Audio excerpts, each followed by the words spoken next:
की online classes में आप सभी का स्वागत है। रामजीमल इंटर कॉलेज आलपुर मैथ का अंकित गुप्ता सहायक अध्यापक। आज बेटा हम आपको लैंगिक जनन सेक्सुअल रिप्रोडक्शन के बारे में बता रहे हैं। इससे पहले हमने अलैंगिक जनन सेक्सुअल रिप्रोडक्शन के बारे में बताया। तो बेटा सेक्सुअल रिप्रोडक्शन क्या है और बात करते हैं कि जनन की। तो देखिए जनन की बात करते हैं, रिप्रोडक्शन, तो रिप्रोडक्शन होता क्या है। तो हम बात करें प्रकृति की, तो प्राकृतिक तौर पर या प्रकृति के नियम अनुसार प्रत्येक जीव निश्चित समय तक ही जीवित रह सकता है। जब वो निश्चित समय तक जीवित रहता है तो उसे अपनी जैसी संतानें उत्पन्न करने के लिए या अपना वंश आगे चलाने के लिए ये प्रोसेस जनन की चलती है। तो जन्म से लेकर उसकी मृत्यु तक का काल उसका जीवन काल कहलाता है।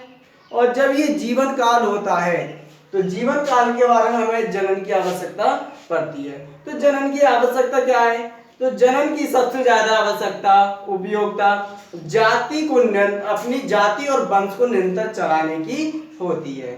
तो देखिए कि किसी व्यक्ति की आयु क्या है, 60 वर्ष है, किसी की 30 वर्ष है, किसी की कितनी भी एज होती है।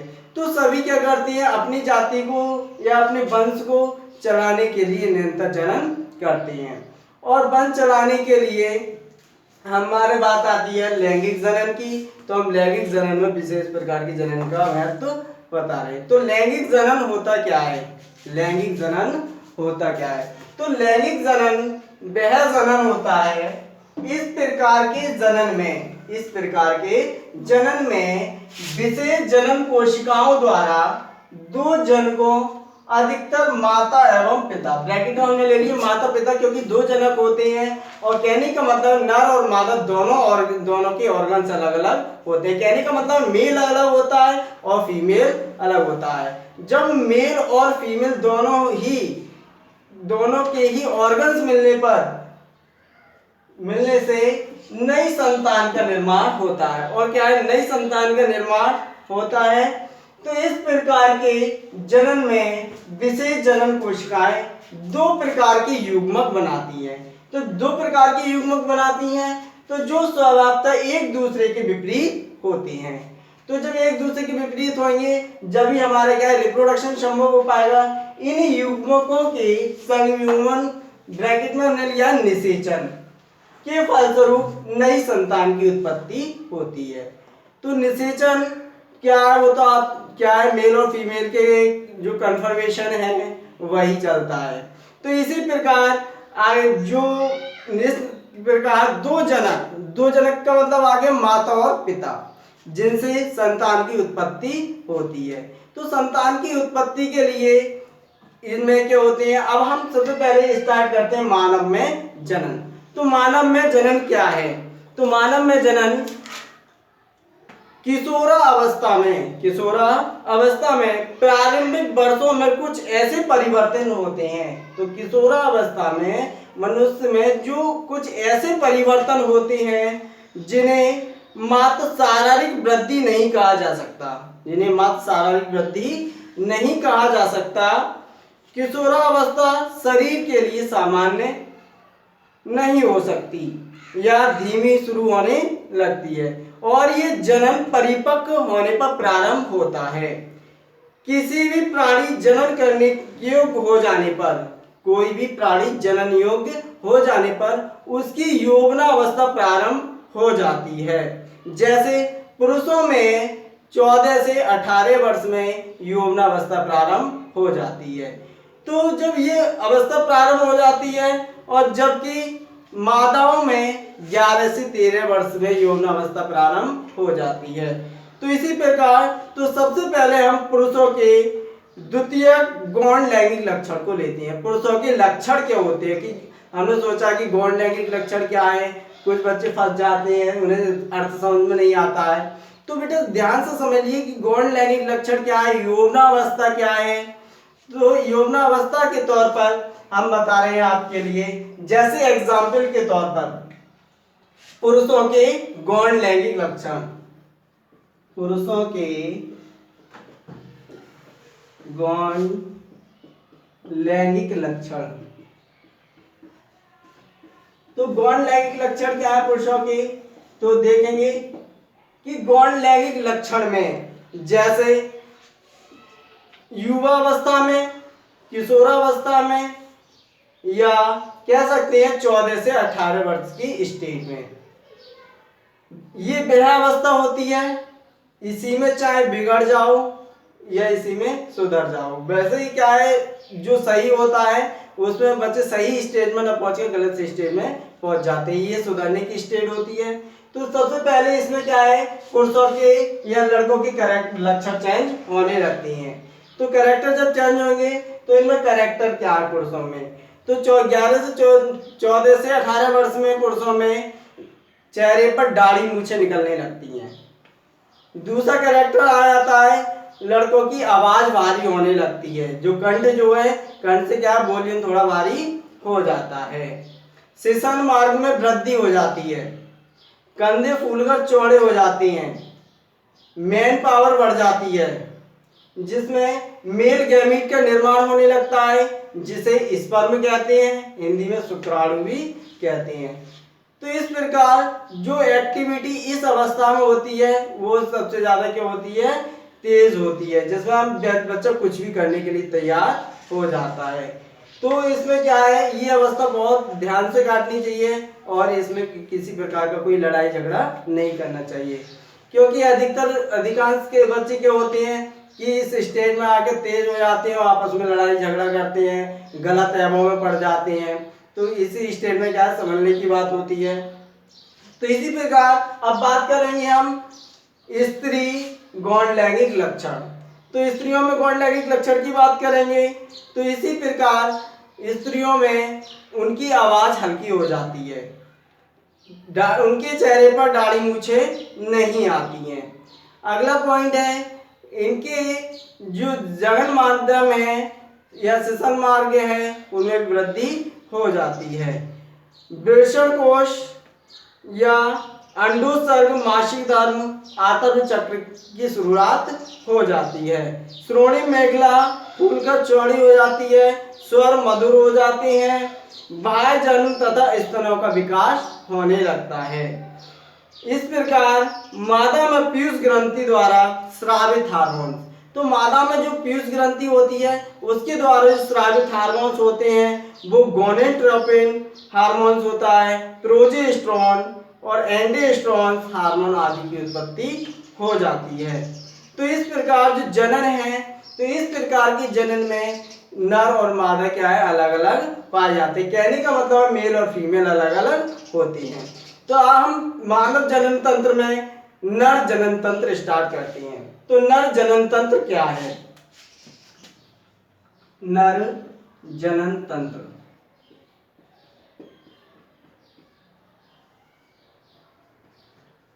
तो नर जनन तंत्र की बात कर रहे हैं। तो नर जनन तंत्र मेल रिप्रोडक्टिव सिस्टम, तो मेल रिप्रोडक्टिव सिस्टम होता क्या है जिसमें पुरुषों के सारे लक्षण के बारे में बताया जाता है। तो सबसे पहले हम लेते हैं वृषण, इंग्लिश में कहते हैं टेस्टिस। पुरुषों में एक जोड़ी उदर गुहा के बाहर शिशन के पास वृषण कोश में सुरक्षित रहते हैं। ये वृषण कोश की थैली नुमा संरचना में होती हैं। ये इसका तापमान शरीर का लगभग 2 से 3 डिग्री से कम रहता है। तो कहने का मतलब है जो वृषण है टेस्टिस है उसका जो टेम्परेचर होता है वो शरीर के 2 से 3 डिग्री टेम्परेचर कम होता है। अगली बात करते हैं कि शुक्राणु निर्माण में सहायक होते हैं और ये टेस्टिस क्या होते हैं स्पर्म या शुक्राणु निर्माण में क्या होते हैं सहायता निभाते हैं, क्योंकि अधिक ताप के कारण शुक्राणुओं की परिपक्वता उदर गुहा में नहीं हो सकता। प्रत्येक वृषण अपने कोश की संयोजी ऊतकों के गुच्छ द्वारा जुड़ा रहता है और इस गुच्छ को गुलेवेनकुलम कहते हैं। तो इसी प्रकार जो हम बात करते हैं वृषण की, तो वृषण में जो जनन के माध्यम से बात करते हैं तो जो हार्मोन्स होते हैं वृषण में नर जनन हार्मोन जिसे टेस्टोस्टेरोन भी कहते हैं या टेस्टोस्टेरोन का स्रावण होता है। अगला पॉइंट ले लेते हैं इसमें अधिवृषण।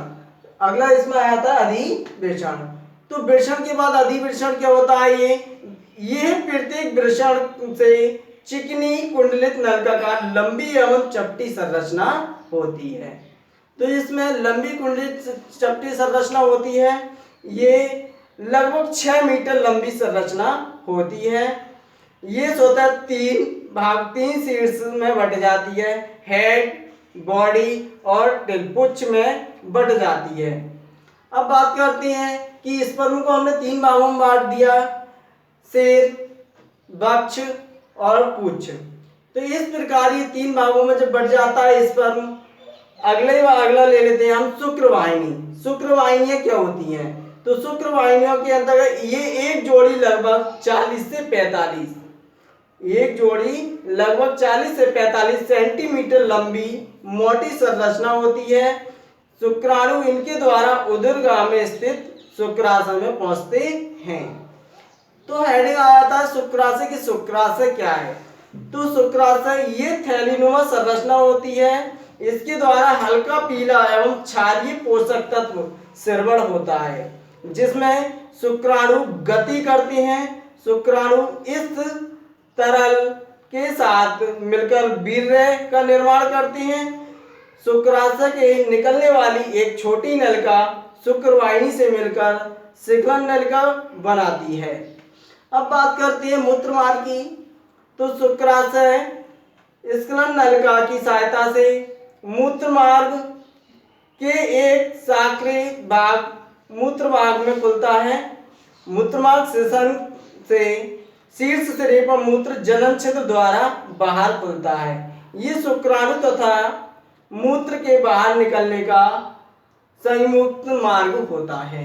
तो कहने का मतलब है कि सेशन मार्ग और मूत्र मार्ग, जो मूत्र मार्ग होता है वो सेशन मार्ग से ही संबंधित होता है। कहने का मतलब है जो रिप्रोडक्शन होता है वो अलग फैलोपियन नलिका से जुड़ा होता है, और जबकि ये मूत्र मार्ग होता है वो अलग सिस्टम नलिका से जुड़ा होता है। अगली बात करें सेशन की। ये बेलनाकार मैथुनांग होता है, जिसमें जो मैथुन क्रिया में सहायता करता है। तो मैथुन क्रिया में जब सहायता करता है, ये रुधिर तथा पेशियों द्वारा निर्मित होता है। ये वृषण कोशों के अतिरिक्त नर जनन तंत्र का एक भाग बाह्य जनन भाग होता है। इसे जननांग भी कहते हैं। तो जनन ग्रंथियां, तो इसमें जनन ग्रंथियां क्या होती हैं? प्रोस्टेट, कंपाउंडर, पेरिनियल ग्रंथि नर जनन तंत्र की सहायक ग्रंथियां होती हैं।